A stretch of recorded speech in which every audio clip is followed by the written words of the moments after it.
नमस्कार। India debate में आप सबका स्वागत है। मैं हूं आशुतोष पाठक। मित्रों,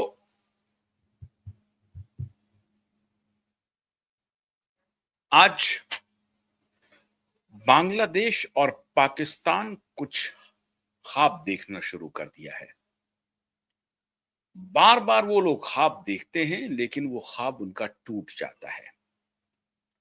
भारत के खिलाफ आज से नहीं, हजारों वर्षों से ये ख्वाब उनका चलता आ रहा है, लेकिन ये ख्वाब उनका चलेगा नहीं लंबे समय तक।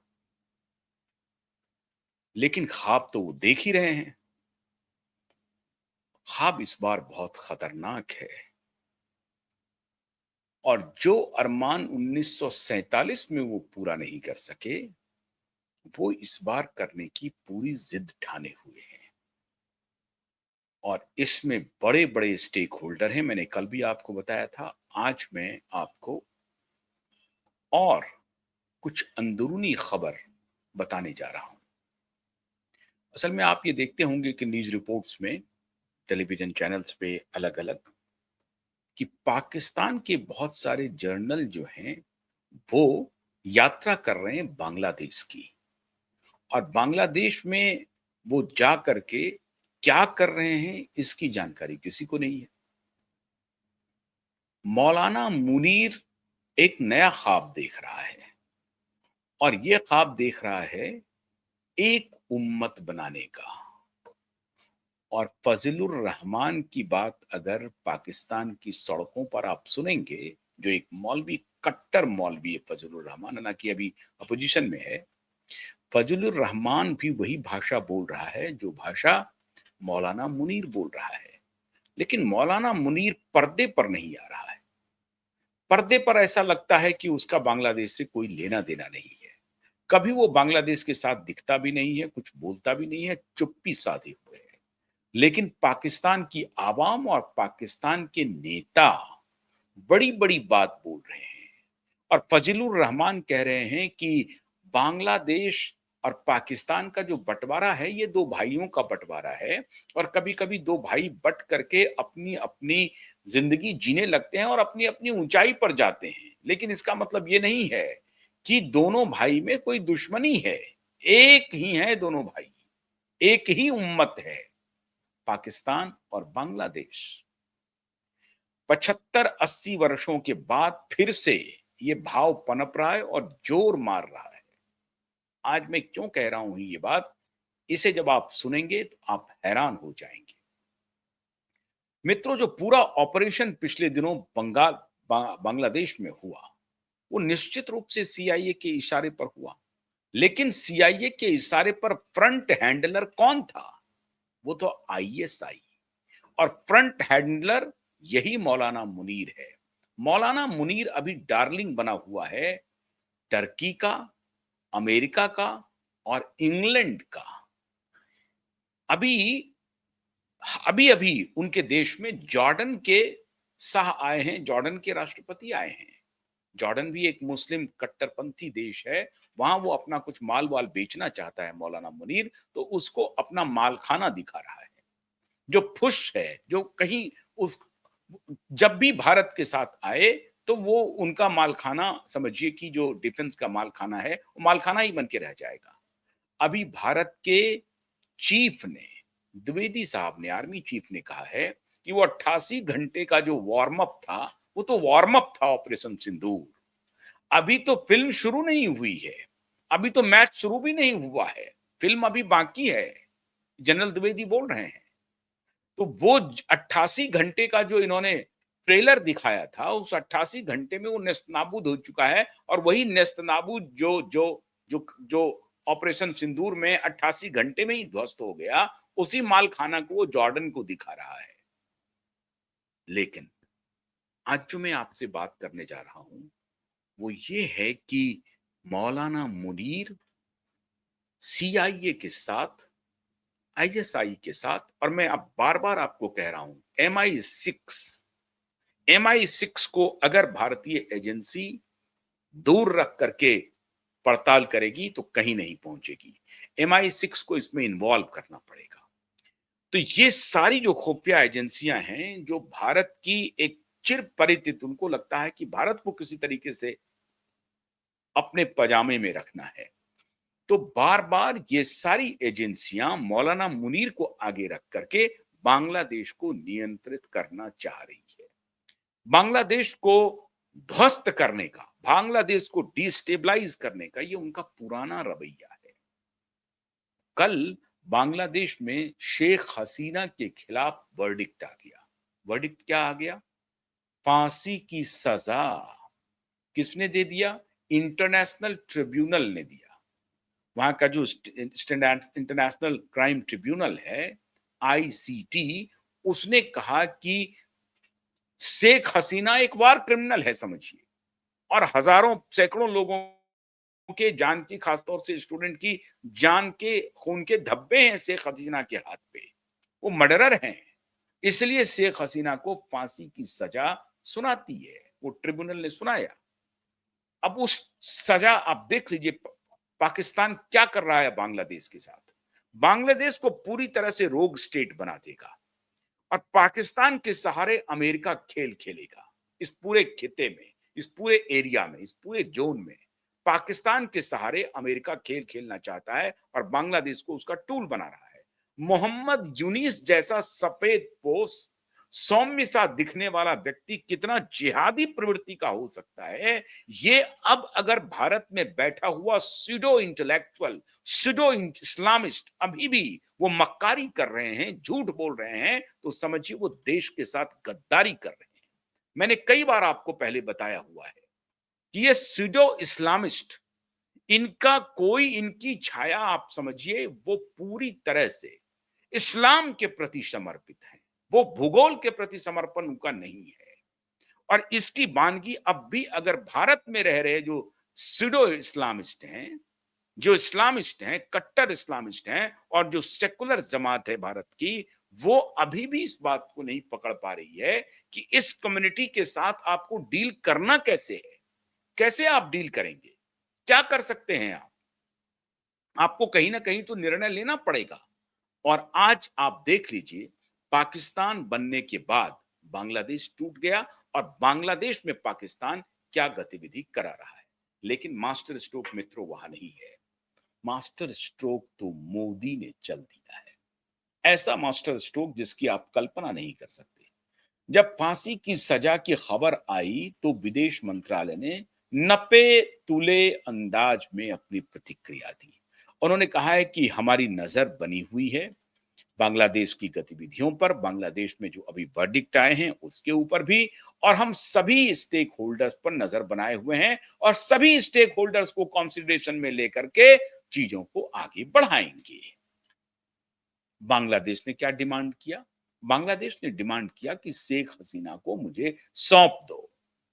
मोदी ने सधे हुए अंदाज में टाइट कर दिया और कहा कि शेख हसीना नहीं जाएगी। कहा नहीं, मतलब सरकार ने, भारत सरकार ने तो कुछ भी नहीं कहा। भारत सरकार ने कहा कि हमारी नजर बनी हुई है, जो कुछ भी बांग्लादेश में हुआ है उस पर सिर्फ हमारी नजर बनी हुई है।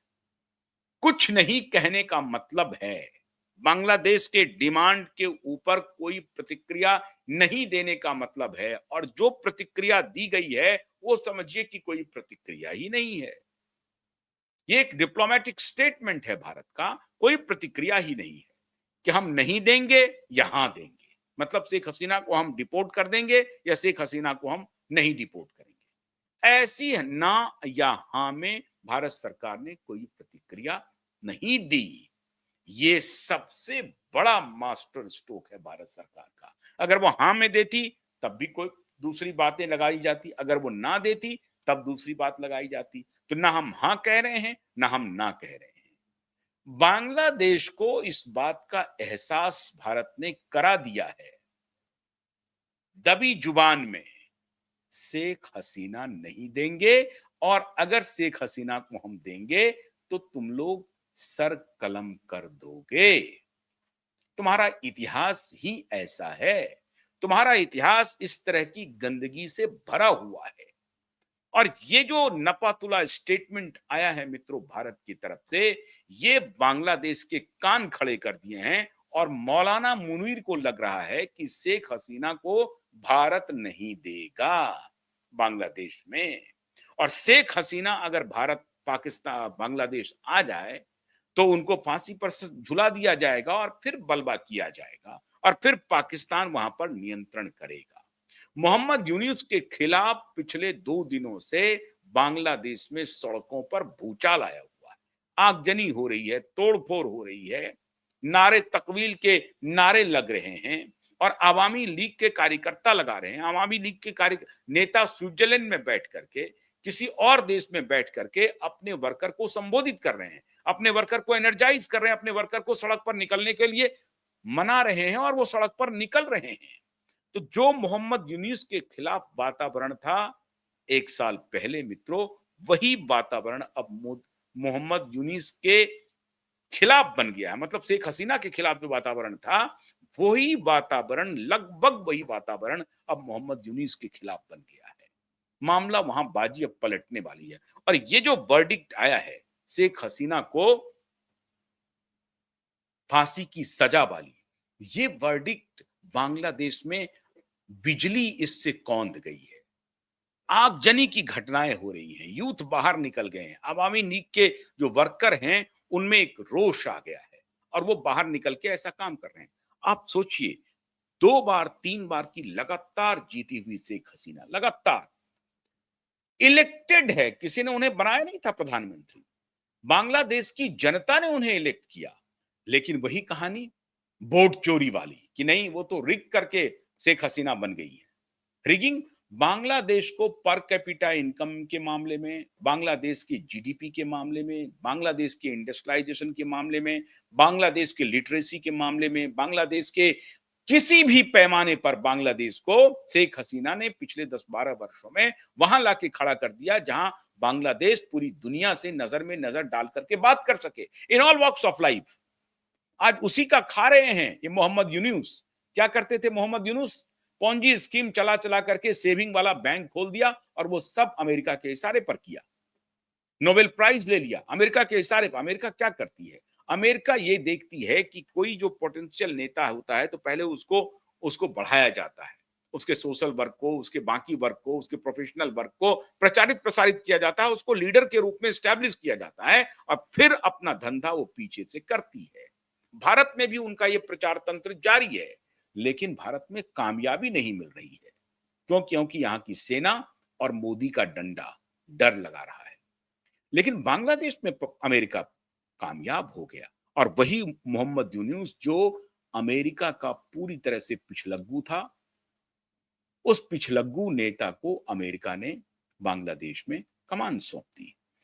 अब शेख हसीना को अगर भारत नहीं छोड़ता है, जो कि नहीं छोड़ेगा, भारत ने जिस प्रकार के नपे तुले अंदाज में बयान दिया है उससे स्पष्ट हो गया है कि शेख हसीना को डिपोर्ट करने भारत नहीं जा रहा है। शेख हसीना पॉलिटिकल असाइलम में भारत में रह रही है। आप सोचिए उन्मादियों का मिजाज आप जानिए, समझिए। एक डेमोक्रेटिकली इलेक्टेड गवर्नमेंट को बाहर कर दिया, झड़प करके, आगजनी करके, तोड़फोड़ करके उनके घर में घुस गए और किस प्रकार से आपने देखा होगा कि महिलाओं की ब्रा, महिलाओं के अंडरगारमेंट्स को लेकर के किस प्रकार से वहां पर मखौल किया गया, उड़ाया गया। बांग्लादेश की सड़कों पर लोगों ने देखा। उसके बाद भी हमारे यहां जो सीडो सेकुलर है उनको समझ नहीं आ रही है कि ये क्या हो रहा है। ये इस्लामिस्टों का जो कोलैबोरेशन है उसका प्रकटीकरण है। और कल प्रधानमंत्री ने फिर दोबारा एक एक डायलॉग में, जो रामनाथ गोयनका का लेक्चर होता है उसमें पहली बार, रामनाथ गोयनका का लेक्चर में तो हमेशा लेफ्ट लीनियंट गैंग खड़ा रहता है, लेकिन प्रधानमंत्री ने कल बहुत जबरदस्त बात कही रामनाथ गोयनका लेक्चर में। उन्होंने फिर से कहा कि माओवादी और मुस्लिम लीगी जमात में भारत की कांग्रेस पार्टी तब्दील हो गई है और माओवादी न सिर्फ जंगलों में आपको दिखेंगे बल्कि अर्बन एरियाज में, जिसे आप अर्बन नक्सल कहते हैं, वो दिख रहा है। और पिछले 15 वर्षों में कांग्रेस में जिस प्रकार से अर्बन नक्सल की एंट्री हो गई है, अब वही अर्बन नक्सल कांग्रेस पार्टी की रीति और नीति तय कर रही है। अब प्रधानमंत्री ने एक नई दिशा दे दी है इस पूरे डिस्कोर्स को, बिल्कुल एक नई दिशा दी है कि कांग्रेस पार्टी मुस्लिम लीगी बन गई है, कांग्रेस पार्टी माओवादियों के साथ मिल गई है और उनको अपनी पार्टी में, अपने संगठन में जगह दे दिया है और अब उनकी नीति स्पष्ट हो गई है। इसीलिए कांग्रेस पार्टी के बड़े नेता राहुल गांधी को केरल के मुस्लिम लीग को डेमोक्रेटिक कहना पड़ रहा है। वो कह रहे हैं कि केरल का जो मुस्लिम लीग है वो डेमोक्रेटिक है, लेकिन भारतीय जनता पार्टी सांप्रदायिक है। ये ओपिनियन बन रहा है। ये ओपिनियन कौन बना रहा है? ये वही गैंग बना रहा है जो कांग्रेस पार्टी में प्रवेश कर गया है, जिसके तरफ प्रधानमंत्री अब इशारा कर रहे हैं खुलेआम। प्रधानमंत्री कह रहे हैं कि माओवादी और मुस्लिम लीगी जमात के लोग कांग्रेस को कब्जा कर चुके हैं और कांग्रेस इस प्रकार से डेसिमेट हो जाएगी। तो जो हालात पाकिस्तान और बांग्लादेश में है मित्रों, वही हालात बनाने की कोशिश पाकिस्तान की है भारत में। और कहां से रास्ता क्या होगा? तो बांग्लादेश, पाकिस्तान बॉर्डर, पाकिस्तान भारत बॉर्डर में तो दीवार बन करके खड़ा है, लेकिन इधर बांग्लादेश में वो टेरर कैंप, नया टेरर कैंप बनाना चाह रहा है। अभी जो दिल्ली में बॉम्ब ब्लास्ट हुए हैं मित्रों, वो आतंकवादी मालदीव की यात्रा करके आए हैं, वो आतंकवादी टर्की की यात्रा करके आए हैं, अरब देशों में भी गए हैं, सऊदी अरब भी गए हैं। तो ये सारे डिटेल आ रहे हैं और उन सबको खाद्य पानी मिल रहा है बांग्लादेश से। आपको याद होगा कि जब भारत के प्रधानमंत्री संघाई गए थे, तो भारत के प्रधानमंत्री की जान खतरे में थी और उस सब की प्लानिंग का जो एपिक सेंटर था, वो बांग्लादेश था। वो पूरा हैंडलर बांग्लादेश में बैठ करके सारा ऑपरेट कर रहा था। तो बांग्लादेश को एक नया टेररिस्ट कैंप के रूप में इन लोगों ने बिल्ड कर दिया है, बल्कि एक पूरी जमात है बांग्लादेश में जो अब टेरर के रास्ते पर चल चुका है।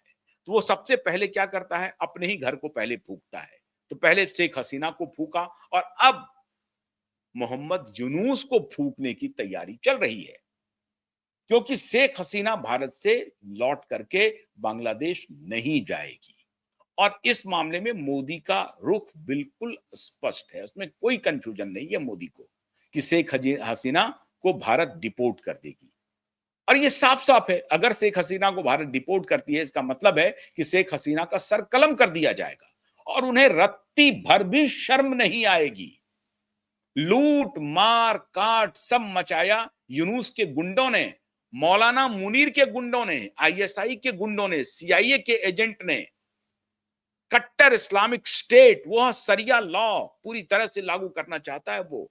और वो पूरा इलाका जो भारत का जो पूर्वी स्टेट है, उस पूर्वी स्टेट में भी वो चिकन नेक जिसको कहते हैं ना, उस पर उसकी नजर है, उसको भी तोड़ा जाए। और इसीलिए सीमांचल में देखिए, आपकी कांग्रेस पार्टी नहीं जीतती है बिहार में, सीमांचल में कौन जीत गई? एआईएमआई जीत गई। 6 सीटें आ गई, 28 सीट पे लड़े थे, 6 सीटें आ गई, 6 के 6 मुस्लिम उम्मीदवार हैं।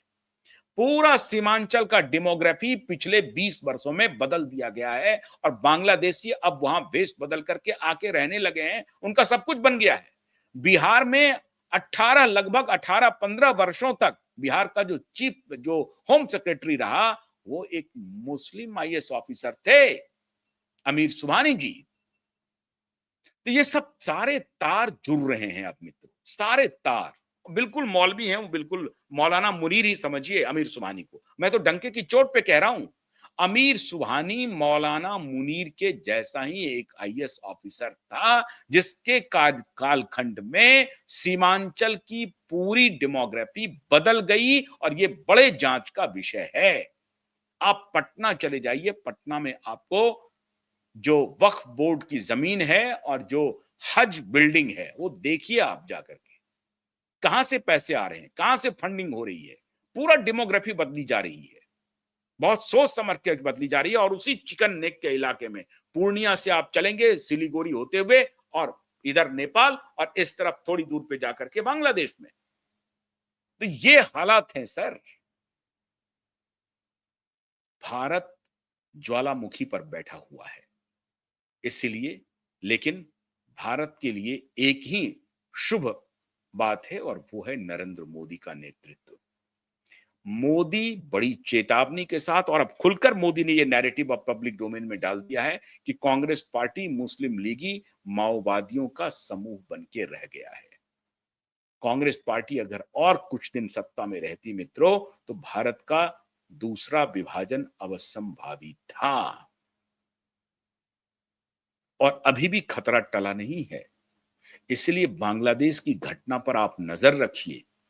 पाकिस्तान और बांग्लादेश एक बड़ी साजिश में इन्वॉल्व है, और उस पाकिस्तान का सिर्फ बांग्लादेश को ही कमजोर करना नहीं है, बांग्लादेश को कमजोर करके बांग्लादेश में टेरर कैंप जैसा पाकिस्तान में चल रहा है, वैसे भारत के पूर्व में, पश्चिम में पाकिस्तान रहेगा और पूर्व में बांग्लादेश रहेगा। वहां से टेरर कैंप चलेगा और दोनों तरफ से कंसर्टेड अटैक भारत पर किए जाएंगे, और इसमें इंटरनेशनल खुफिया एजेंसियां जो हैं, डीप स्टेट जो है, वो लगी हुई है। इसलिए शेख हसीना जब तक भारत में है, तो समझिए कि एक बहुत बड़ी पार्टी की कमान भारत में है मौजूद। तो भारत भी सोच समझ करके अपनी चाल चलेगा। भारत की खुफिया एजेंसी और भारत की सरकार कमजोर नहीं है। ये जो बड़े तुर्रम खां बन के घूम रहे हैं ना दुनिया की जांच एजेंसियां, उनके नाकों चने चबा देंगे। भारत के दिमाग से मुकाबला है। ये गलतफहमी मत पालना सीआईए और MI6 कि तुम्हारी जो इंटेलिजेंस है वो भारत की इंटेलिजेंस से बड़ी पुख्ता है, और अब भारत टेक्नोलॉजी में भी बहुत आगे बढ़ रहा है। सतर्क रहने की जरूरत है मित्रों। भारत सरकार को, भारत की खुफिया एजेंसी को मौलाना मुनीर और यूसुफ की जो जुगलबंदी हो रही है, वो भारत के लिए खतरा तो है, लेकिन भारत ऐसे चूहों के मिलन से डरने वाला नहीं है। तो मोदी का जो टाइट संकेत चला गया है, हसीना नहीं देंगे सर कलम करवाने के लिए। बहुत बहुत शुक्रिया। नमस्कार।